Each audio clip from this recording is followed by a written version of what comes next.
Muito boa tarde, Brasil. Num país onde o cidadão de bem, a cidadã de bem, sente medo, às vezes, até de sair da sua própria casa, você, quando sai de um trabalho como o nosso aqui, por exemplo, termina o programa, né, dou lá mais uma mãozinha de obra para ver o que vai acontecer amanhã, mas aí vamos embora, você fica preocupado até para se dirigir ao carro. Quando você chega na tua casa, que você espera abrir o portão eletrônico, você já fica apavorado. O Brasil precisa de mudanças e mudanças sérias. O que mais me surpreende e que me deixa um tanto quanto constrangido e aborrecido é ver, por exemplo, que o cidadão que furta e às vezes rouba porque está munido de uma arma, ele faz isso sabendo que não vai acontecer nada com ele. Já é a 28ª vez que o cidadão é e ele continua solto. O que é que a gente tem que fazer para mudar esse país?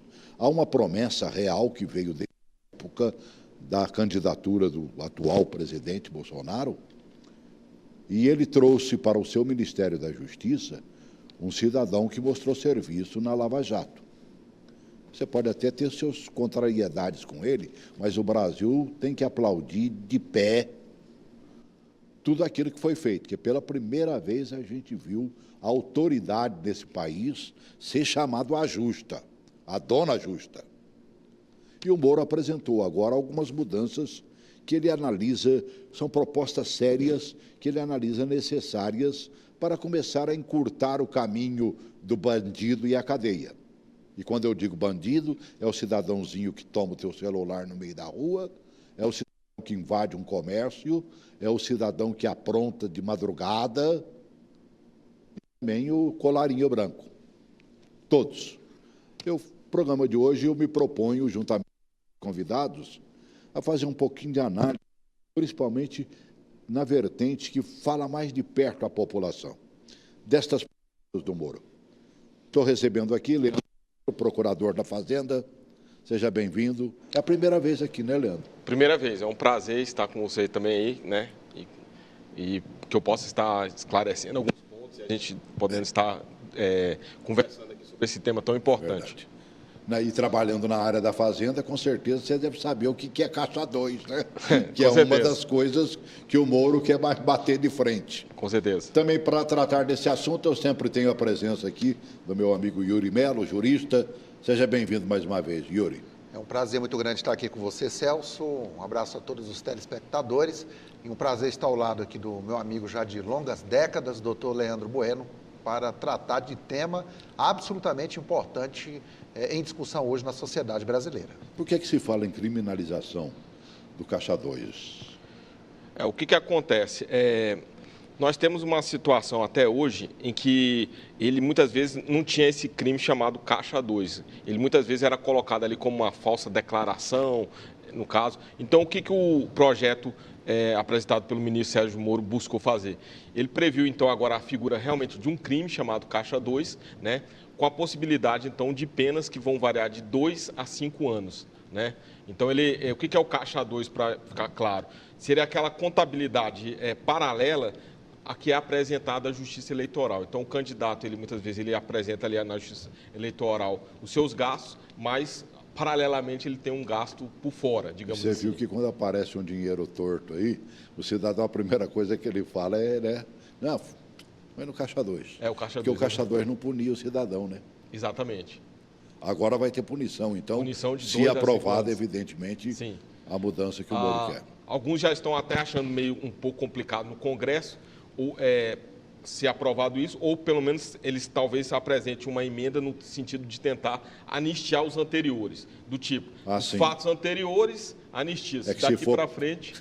Yuri, vou pegar todo mundo, hein, Yuri? A jogada se for pegar todo mundo, muita gente não vai poder participar mais do Congresso Nacional e nem assumir cargo público e terá os seus mandatos suspensos aí por 8 anos. Na verdade, o Caixa 2 é um tipo de fraude que se faz né, diante da Justiça Eleitoral, você frauda valores, no sentido de que você não vai apresentar de forma concreta aquilo que você gastou. Então, com isso, você não paga os tributos, não paga os impostos, taxas e contribuições necessárias. Então, o Estado, você diz que gastou numa campanha, como o doutor Leandro falou aqui, R$1.000, e na verdade você gastou 10 mil. E você teria que contribuir com os tributos necessários dos 10 mil. E saber de onde vem esse dinheiro também, para ver se esse dinheiro não vem do tráfico de drogas, se é proibido o dinheiro internacional. Então, a questão do Caixa 2, ela é muito séria, na medida em que podemos ter políticos financiados por milícias, por facções criminosas, e que a gente não sabe.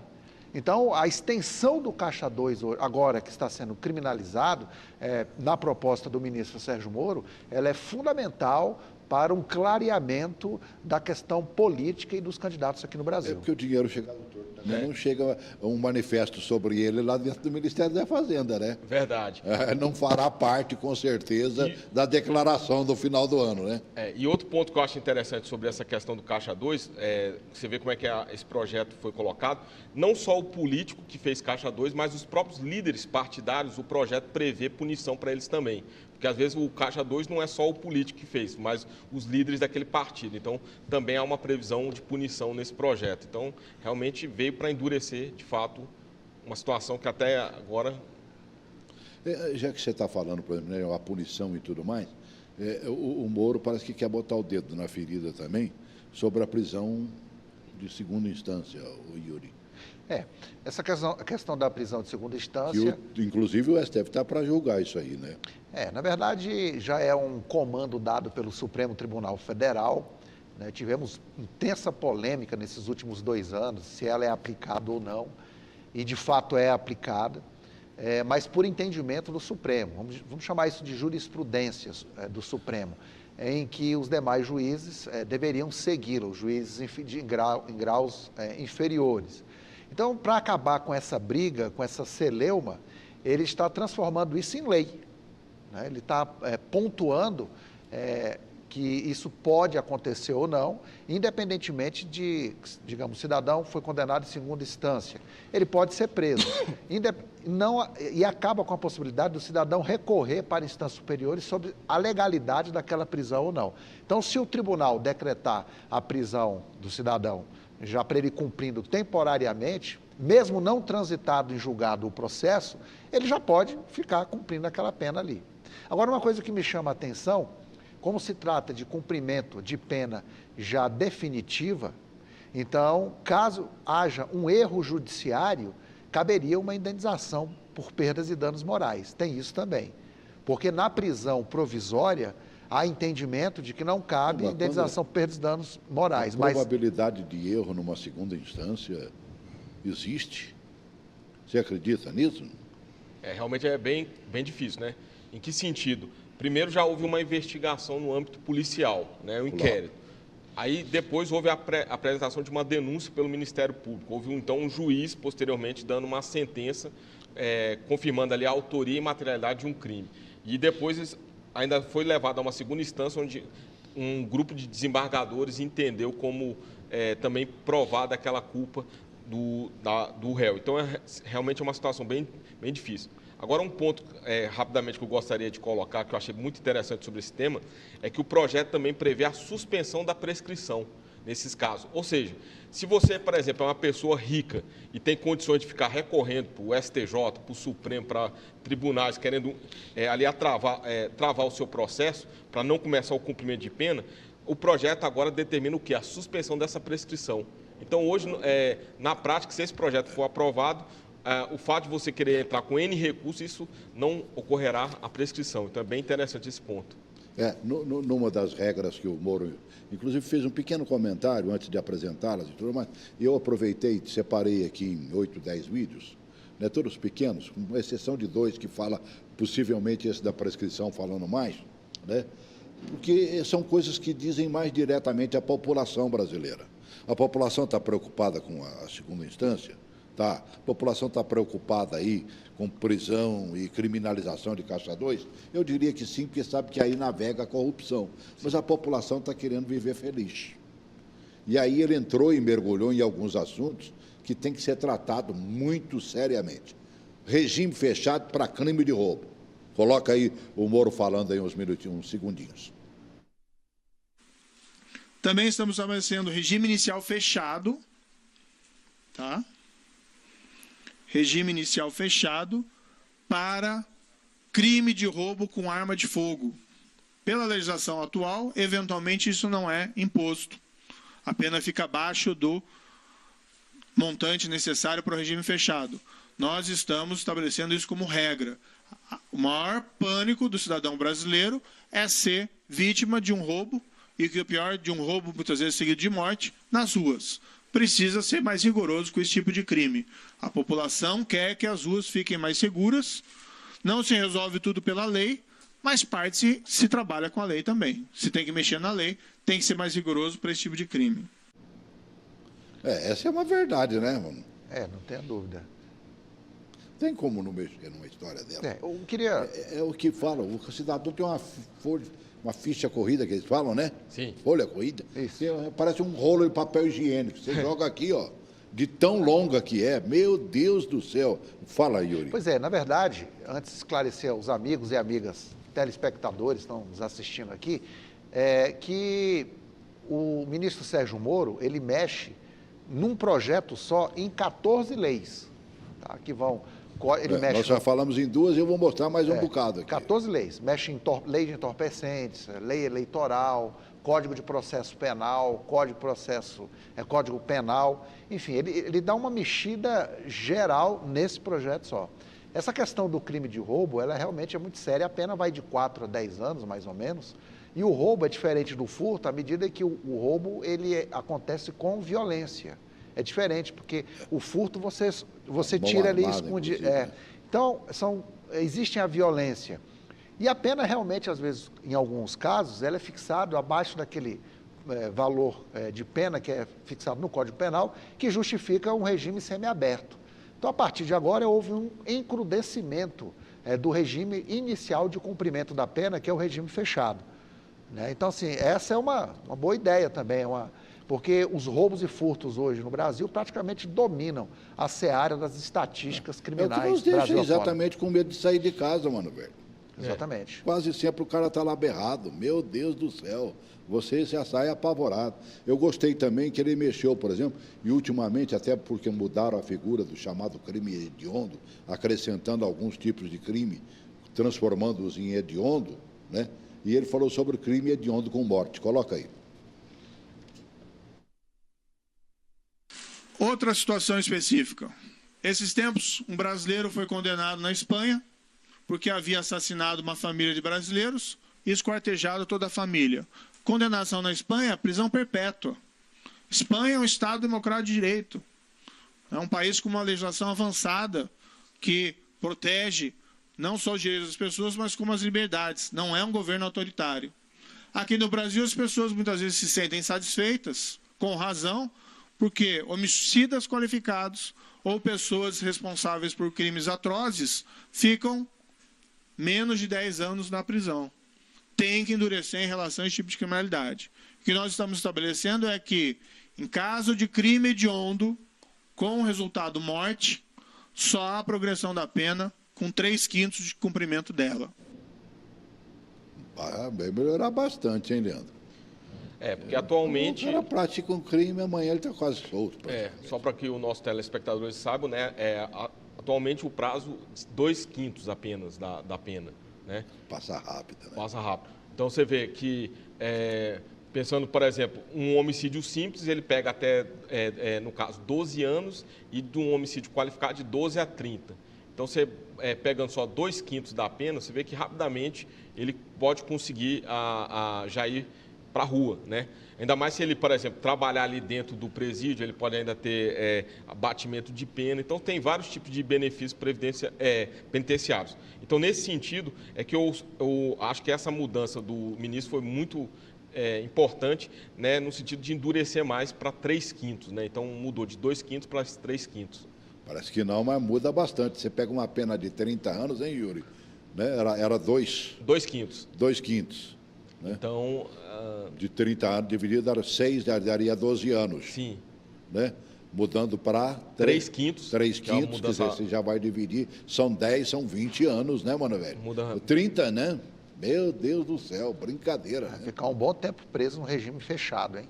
Porque isso aí também é uma coisa que causa muita revolta na população, né? Então a gente tem visto situações assim, por exemplo, um caso que eu me recordo, aquele Guilherme de Pádua. Muita gente não aceita o fato dele ter saído tão rapidamente, mas isso foi antes das mudanças na legislação. Que foi um crime terrível, Terrível. Né? Assassinando aquela menina da Globo. E no caso do Guilherme de Pádua, doutor Leandro, o tempo não era nem 2 quintos, né? A lei foi encrudecida depois desse assassinato da Daniela Pérez. Era 1/6. Por isso é que ele saiu rapidinho, né? Foi, exatamente. Porque a lei só valeria a que valia no tempo. Só se aplica aos fatos futuros. Ela não pega o anterior. Não retroage para Não retroage para prejudicar o réu. O Moro chegou a outro assunto também, que a população vive injuriada com isso. Eu tenho pena daquele que sai normalmente, o saidão temporário. Eu tenho pena daquele que sai normalmente e vai realmente rever a família. Mas tem aquela meia dúzia que, lamentavelmente, acaba aprontando. Coloca o Moro aí, por favor. Um ponto importante, uma reclamação também frequente dessas saídas temporárias de presídios. Muitas vezes o criminoso utiliza a oportunidade, ou alguém que foi condenado, para cometer novos crimes. Nós estabelecemos vedações específicas para condenados por crimes hediondos, de tortura ou de terrorismo. Saída temporária. Beneficia muita gente, mas uma meia dúzia apronta e isso vai acabar mexendo com a vida até daqueles que fazem da saída temporária uma necessidade, não vai não? Na verdade, a saída temporária ela foi uma criação aqui dos Institutos de Execução Penal Brasileira, da 7.210, e ela visa especificamente o distensionamento do ambiente carcerário. Né? Agora, por que tem que ter o distensionamento do ambiente carcerário? Porque o ambiente carcerário, infelizmente, não funciona. Um ambiente carcerário que funcionasse, que realmente aplicasse e desse a oportunidade de reinserção do preso novamente, que ele pudesse se penitenciar em relação ao crime que cometeu, você não precisava ficar soltando desse jeito. Agora, é um risco, né? Embora a parcela seja pequena daqueles que não voltam, em torno mas de 1%, não deixa de ser, né? Mas o que é que se paga? Nós tivemos um caso aqui em Brasília de um cidadão que saiu no saidão, né? Era até saidão do Dia dos Pais, ele nem pai era, nem filho tinha, mas foi solto no saidão do Dia dos Pais e matou 3 pessoas. Pegou um veículo e matou 3 pessoas aqui no Eixão Sul aqui de Brasília. Aí eu te pergunto, tudo bem, você deixou sair, mas são 3 vidas que não voltam mais. Então valeu a pena esse saidão ou não? Então a gente tem que realmente questionar e tem que ter um encrudecimento e verificar efetivamente quem pode participar disso direito. Porque... Eu não entendi direito. Você falou que isso é coisa nossa? É uma criação nossa, brasileira. Brasileira. Não existe em outras nações, não? Existe, mas não dessa forma que nós temos aqui. Lá vocês têm, lá em outras nações nós temos condicionais diretos. São livramentos condicionais já diretos. E não essas saidinhas de intervalinhos, de feriados, essa coisinha rápida que você vai para casa e volta. Lá você cumpre a pena, Estados Unidos, Inglaterra, França, você cumpre a pena e você tem direito efetivamente a um livramento condicional pelo tempo de cumprimento da sua pena ou pela o seu comportamento interno. E não essas saidinhas, essas jogadinhas que se tem aqui no Brasil. Elas são legislações ocasionais, que são criadas na nossa legislação para deixar o preso mais feliz, para evitar exatamente brigas dentro de cadeias, exatamente para essas coisas. Neste ponto também, algo que eu tenho visto nas redes sociais, inclusive, é a revolta da população. Por exemplo, não sei se isso procede, mas é amplamente divulgado, por exemplo, da saidão, por exemplo, para Richthofen, no Dia dos Pais, por exemplo, ou para aquele caso dos Nardones, no caso. Então, é uma coisa assim que salta aos olhos, né, da população e fica indignada, né, com esse tipo de situação. Como é que, por exemplo, alguém que matou os pais pode eventualmente conseguir um tipo de benefício como esse? São coisas que ficam arraigadas na mente da gente e a gente não consegue esquecer. Né? Isso vai criando Quando você fala tanto dos Nardoni como da Richthofen, você lembra na hora a desgraça que foi feita. Né? Sim. E o brasileiro tem mais que ficar com o pé atrás. É o caso, por exemplo, desses organismos criminosos aí, né? Dá um nome para um organismo criminoso, mas só Deus sabe que é. O Moro botou o dedo nessa ferida também. Coloca aí. Nós estamos estabelecendo que lideranças de organizações criminosas armadas devem iniciar o cumprimento da pena em estabelecimentos penais de segurança máxima. É mais rigor do que regime fechado. Nós estamos estabelecendo que o condenado por integrar a organização criminosa ou por crime praticado através de organização ou associação criminosa não poderá progredir de regime de cumprimento de pena ou obter outros benefícios prisionais se houver elementos probatórios que indiquem a manutenção do vínculo associativo. Qual que é a ideia da progressão de regime de cumprimento de pena? Preparar a pessoa para voltar ao convívio social. Então ela começa no regime fechado, que é uma prisão mais rigorosa, vai para o regime aberto, vai para o regime aberto e vai para a liberdade. Nenhum problema quanto a isso.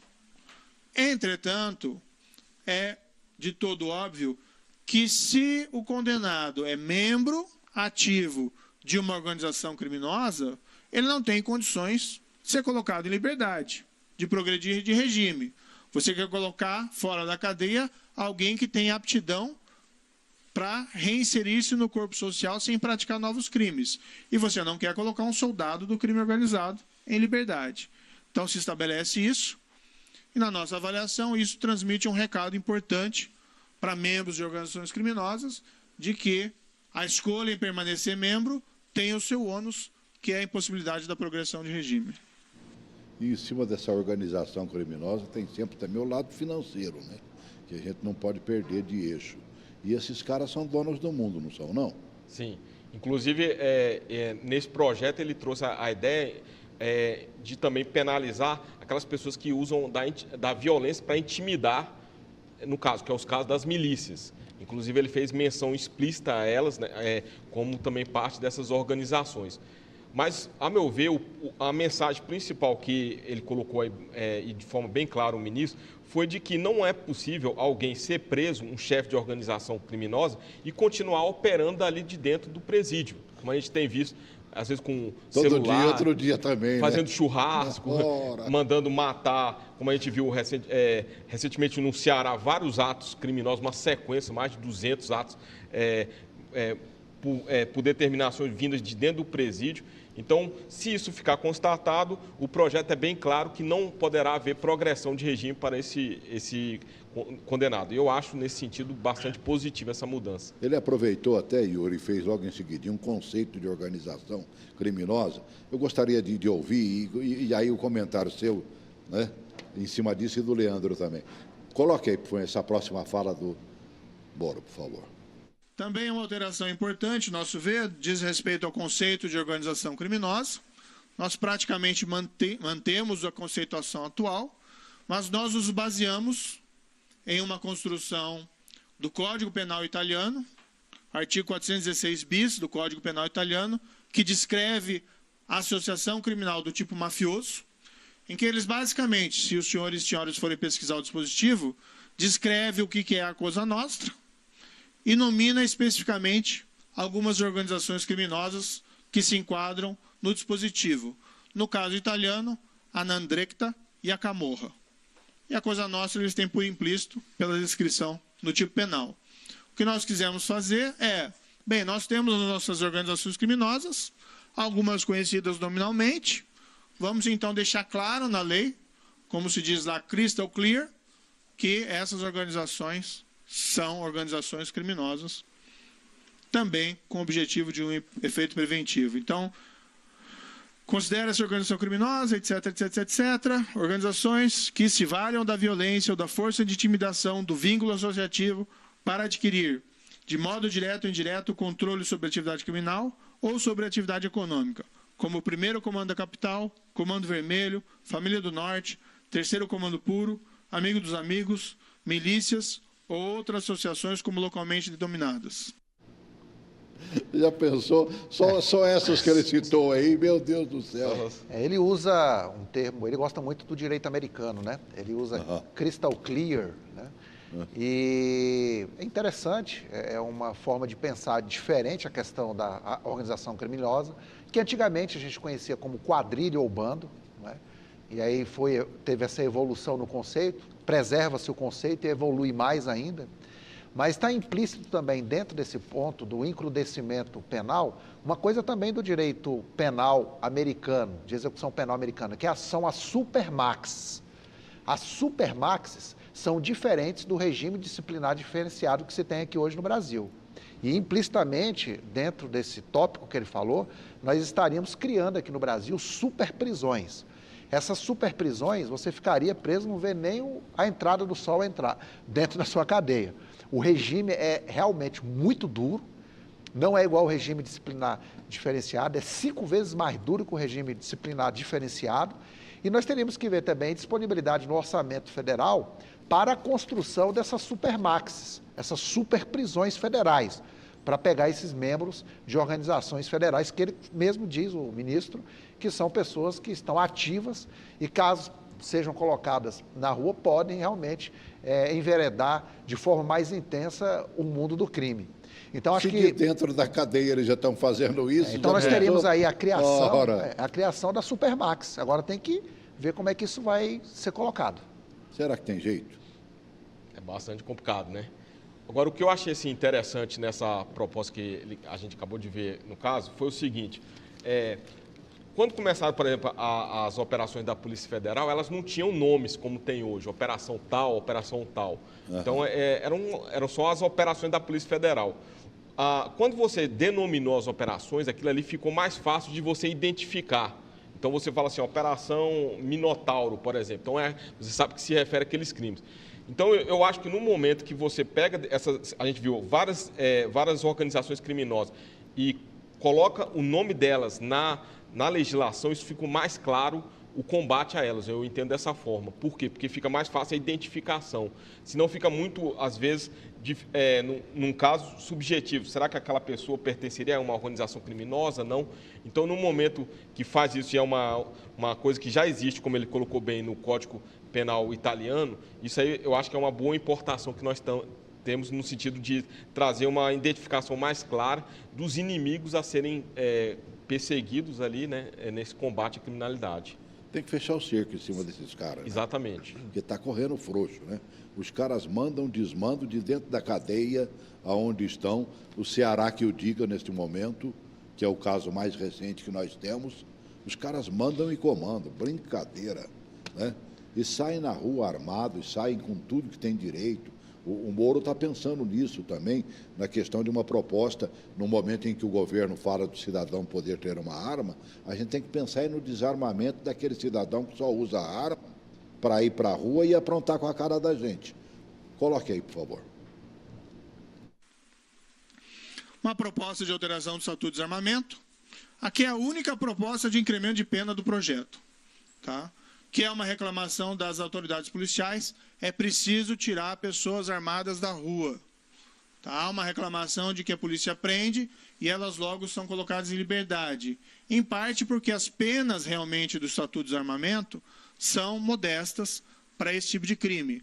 Então, nós estamos prevendo que se a pessoa possuir registros criminais, condenação transitada e julgada ou por segunda instância, se ela estiver com uma arma, ilegalmente, a pena é maior.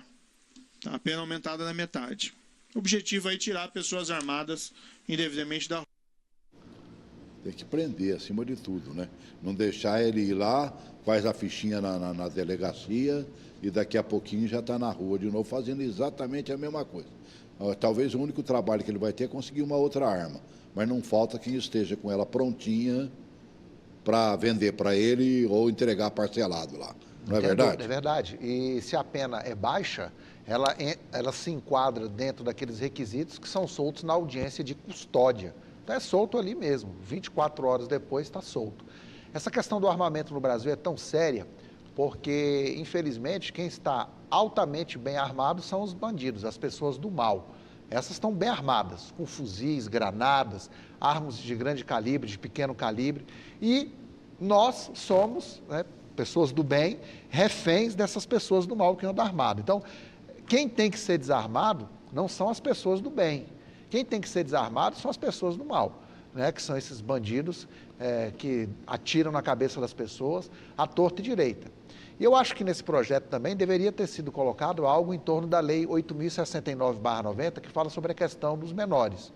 Salvo engano, não sei, doutor Leandro, não teve nada sobre essa questão da maioridade, diminuição da maioridade. Acho que seria um bom momento de se discutir isso dentro do projeto, porque muitos menores estão fortemente armados, né, e saem destruindo as famílias e as nossas vidas à torta e direita. Então, esse foi um ponto que o ministro não colocou. E uma outra sugestão ainda, que eu deixaria aqui para o projeto, ele pontuou algumas organizações criminosas, né? Que ele falou que quer colocar no projeto.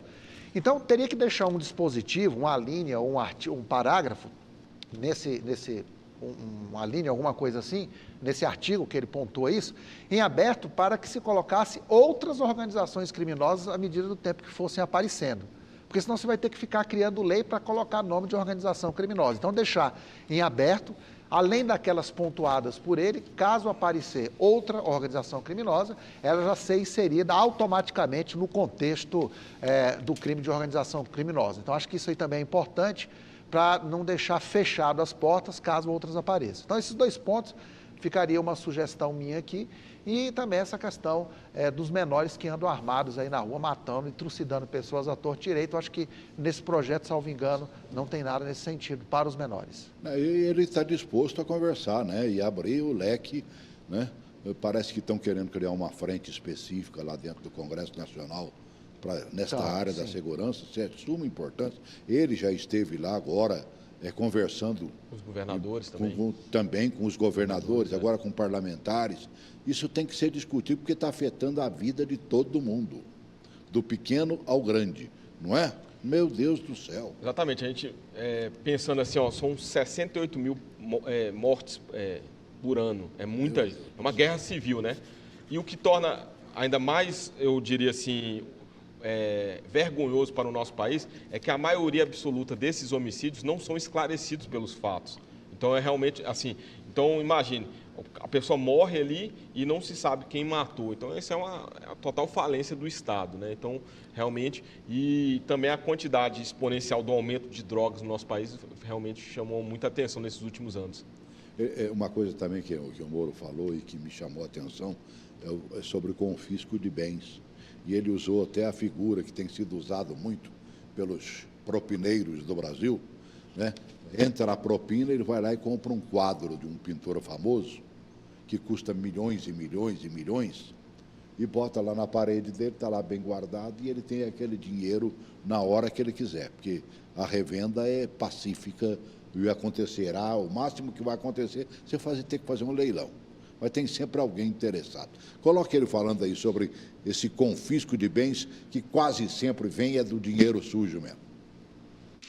Uma previsão de confisco alargado, que é uma medida prevista, por exemplo, em legislação estrangeira, como no Reino Unido, como em Portugal, para que criminosos profissionais, por crimes de gravidade, nas situações em que seja caracterizada profissionalismo no crime de habitualidade ou vinculação à organização criminosa, possa haver um perdimento geral dos bens dessa pessoa, por uma espécie de constatação de que aquilo é produto de crime, é o chamado confisco alargado. Uma previsão de que, em confisco de obras de arte, isso possa ser destinado a museus, ao invés de ser vendido.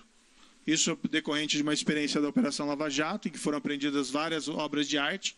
E eu acho que é importante que essas obras de arte sequestradas sejam colocadas em museus, para melhorar o acervo artístico dos museus brasileiros.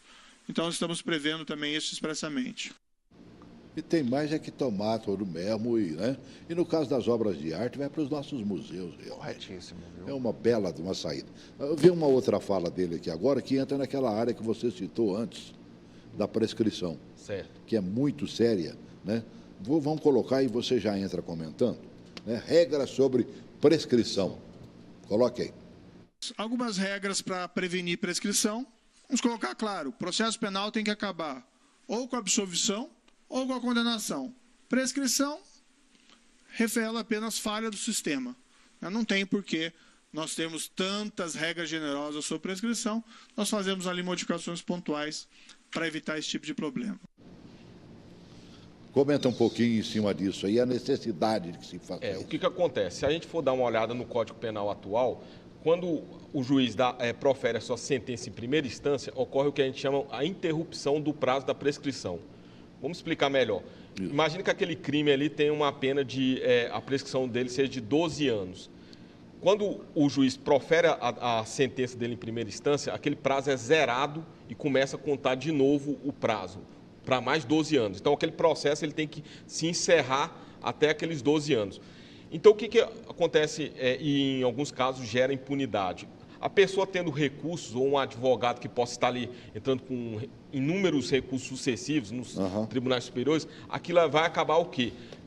Gerando a impunidade, porque quando ele for cumprir a pena, muitas vezes o crime já está prescrito. 12 anos já se foram. Já se foram. Ou seja, da sentença até o final do processo já se passaram 12 anos.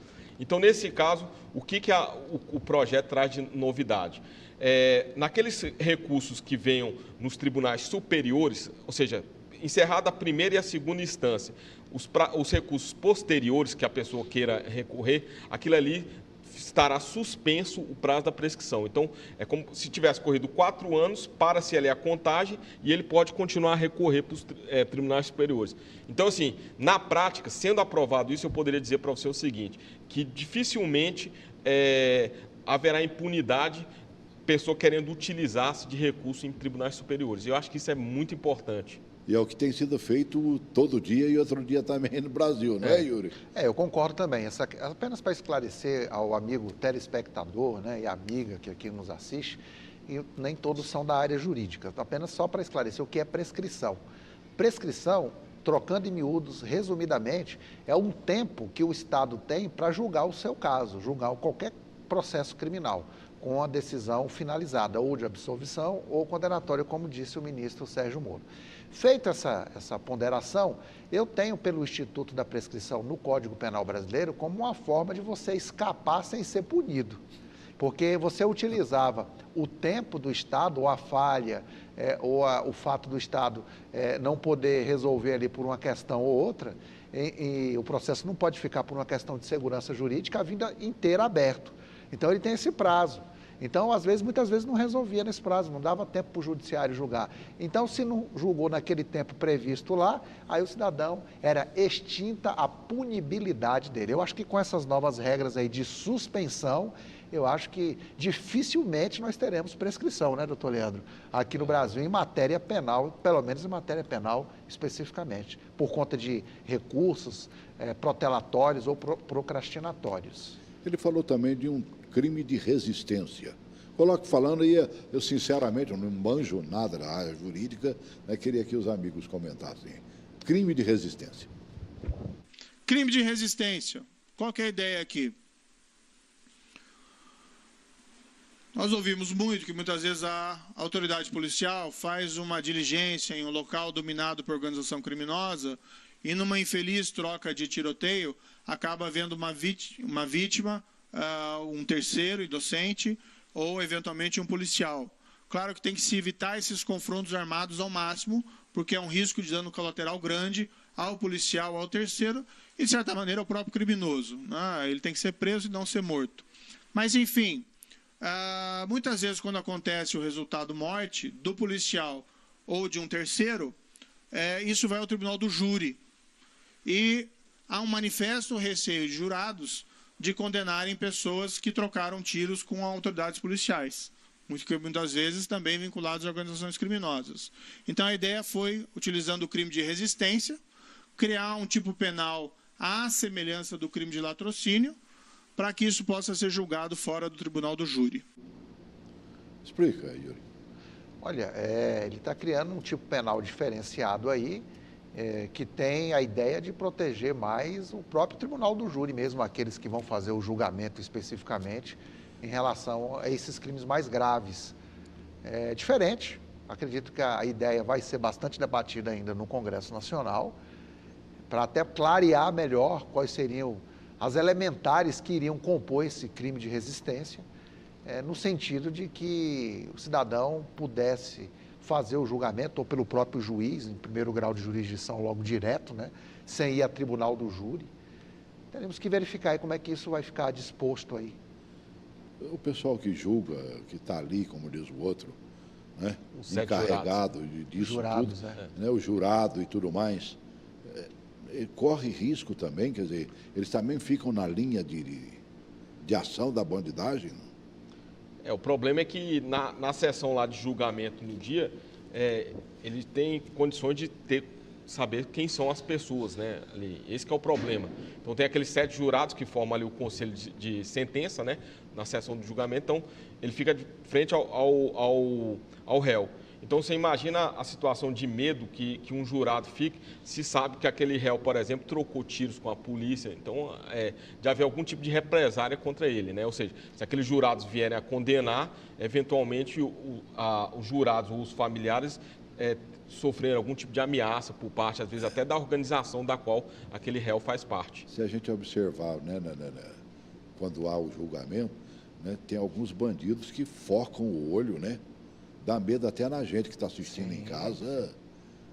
Agora, meu Deus do céu, rapaz. Tem uma coisa interessante nessa questão do júri, que eu tive observando o ministro Sérgio Moro falar, que já é uma prática, uma recomendação do Supremo Tribunal Federal, que agora ele vai tornar lei. Quando você for julgado pelo júri, no dia do plenário, né? E se porventura você for condenado, você não tem direito mais a sair em liberdade, né? Responder o júri, no caso de um recurso de apelação. Então você já sai preso dali.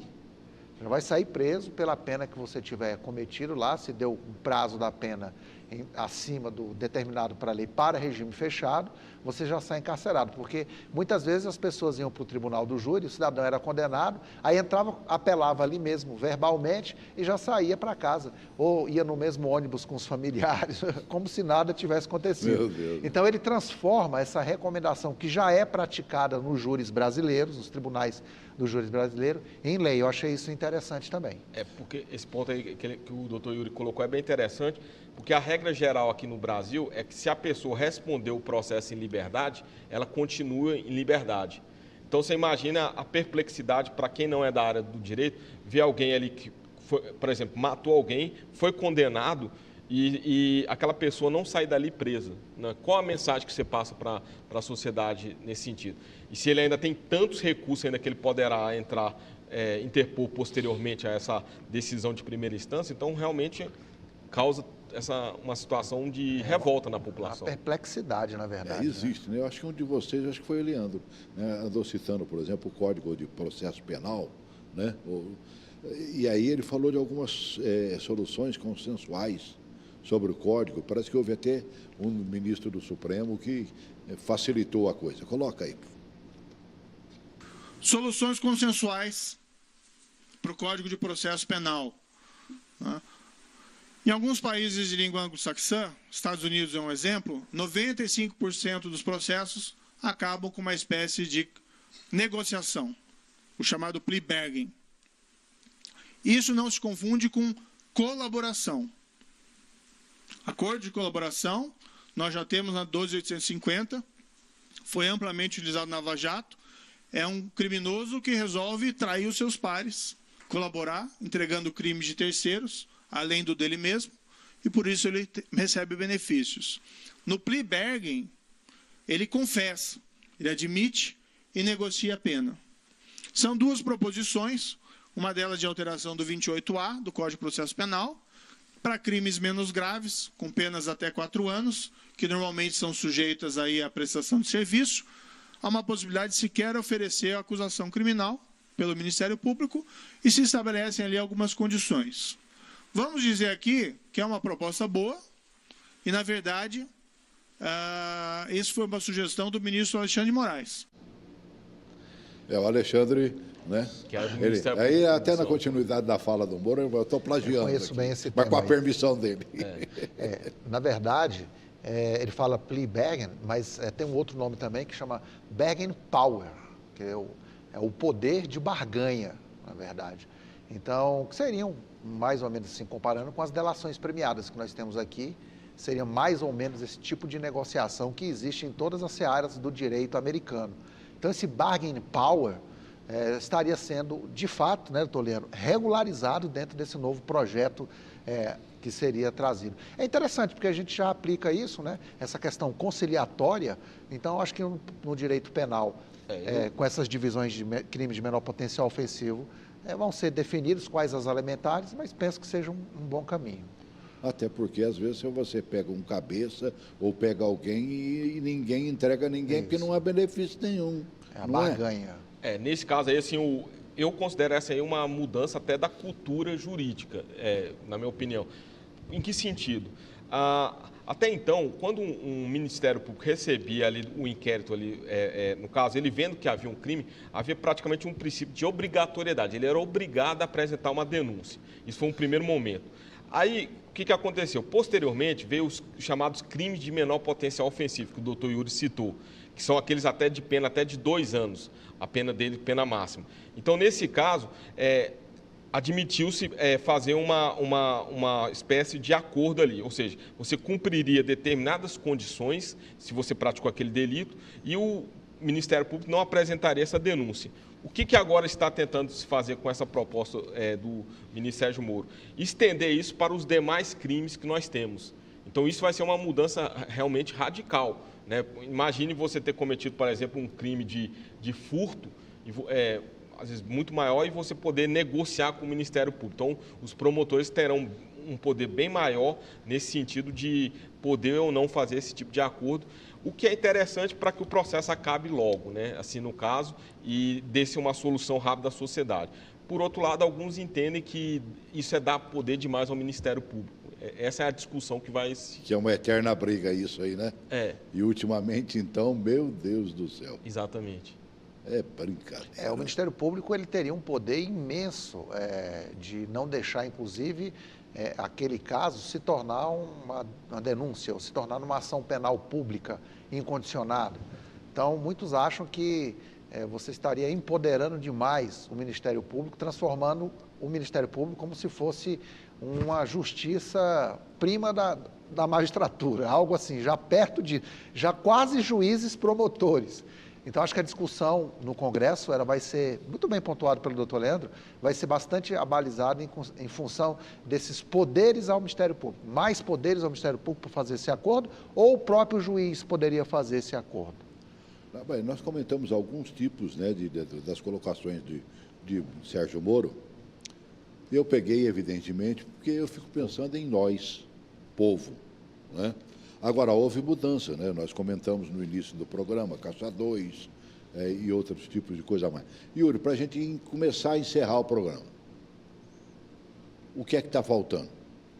Bom, eu vou em 2 pontos. Um ponto principal aqui, eu gostaria que fosse incluída a questão dos menores, da Lei 8.069, que cuida sobre esses apenamentos, né? Esses atos infracionais, que são diversos de crime, que na verdade são crimes mesmo, né? Verificar essa questão de diminuição da maioridade penal, acho que seria interessante, né? E, de uma forma geral, vamos aguardar para ver quais são as pontuações que serão feitas pelo Congresso, né? Para ver se o projeto vai entrar na sua integralidade. Mas eu penso que seja bom para o Brasil, o projeto sim. Nós temos um encrudecimento penal. Mas eu quero lembrar que política de segurança pública, ela não é só feita com medidas repressivas. Esse projeto é um projeto mais de medidas repressivas. É para acabar com o que está aí. Mas é feito também com medidas preventivas. Então, política pública, isso é um princípio constitucional, um princípio do direito, vamos chamar assim. Política pública de segurança pública é feita com medidas preventivas e com medidas repressivas também. Então, acho que tem que ter um equilíbrio entre essas duas posições que eu coloquei aqui. Mas, no geral, meus parabéns ao ministro Sérgio Moro pela ideia e pelo enfrentamento aí. Doutor Leandro Bueno. Eu também entendi, tendo muito parecida a minha visão com a do doutor Yuri, né? Eu acho que eu penso que o projeto foi um projeto bem feito, no caso, né? Ele traz mudanças que realmente a sociedade está pedindo. Eu acho também interessante, até como cultura, ele traz promessas de campanha do presidente atual que ele trouxe, então eu acho que isso é importante. O político, o que ele promete, ele deve apresentar à população que votou nele. Então, nesse sentido, eu acho bastante importante. Por exemplo, a questão da proteção aos policiais, na questão da legítima defesa, ele trouxe essa questão também que está sendo bastante discutida. Nesse sentido, eu acho que ele ataca o problema, mas é importante também essa questão preventiva, que começa no ponto principal, que é a questão da educação, né? A nossa educação, né? E a questão social, que muitas vezes leva muitos à criminalidade. Não querendo dizer que o criminoso é sempre um produto da sociedade, uma vítima, não. Mas eu entendo que são coisas que têm que andar concomitantemente. Ou seja, ao mesmo tempo que se traz um tratamento penal mais rigoroso, que esse projeto ele faz isso e de forma, na minha opinião, brilhante, é importante também se buscar ver e estudar quais são as origens daquela criminalidade, para que o combate seja mais efetivo. Tá bem. Eu acho que deu para a gente dar uma boa encarada nesse projeto, que agora as nossas autoridades dentro do Congresso Nacional levem a sério. Há mudanças? Possibilidade sim. O Yuri citou. Por que não botou a menoridade nessa questão? Pode ser acrescentado. Está ultrapassando um pouquinho aqui, vamos cortar um pouquinho. Né? Não sejamos tão duros neste momento, sei lá. Para mim, deveria endurecer, igual o Sérgio Moro falou claramente, o ministro falou, né? Eu acho que dos Estados Unidos, né? Aonde, como diz o outro, pau é pau, pedra é pedra, e acabou, certo? Aquele cidadão que ele citou logo no começo do programa, falando que foi condenado à prisão perpétua, né? Também o que o cara fez, meu Deus do céu. Prisão perpétua era pouco, mas tem que ser a perpétua. Eu sou contra a pena de morte. Eu acho que o cara tem que pastar lá o resto da vida lá dentro do presídio. Vai sentir bastante. Para sentir, sabe, na carne, realmente. Nós estamos encerrando o programa, agradecendo ao doutor Yuri e ao doutor Leandro, te convidando. Vamos ver se a gente faz um programa da tua área, né? Você da Procuradoria da Fazenda, para a gente falar do leão agora, né? O leão bravo. Né? Dizem que lá não há crise. Né, que ele continua belo, formoso e com todas as unhas, juba grande e as unhas afiadas. Vamos fazer um programa sobre isso aí? Você me ajuda? Com certeza. Então tá bom, obrigado. Muito Yuri, obrigado. mais uma vez, obrigado, viu, querido? Obrigado, um abraço a todos. Obrigado por nos acompanhar também. Abração.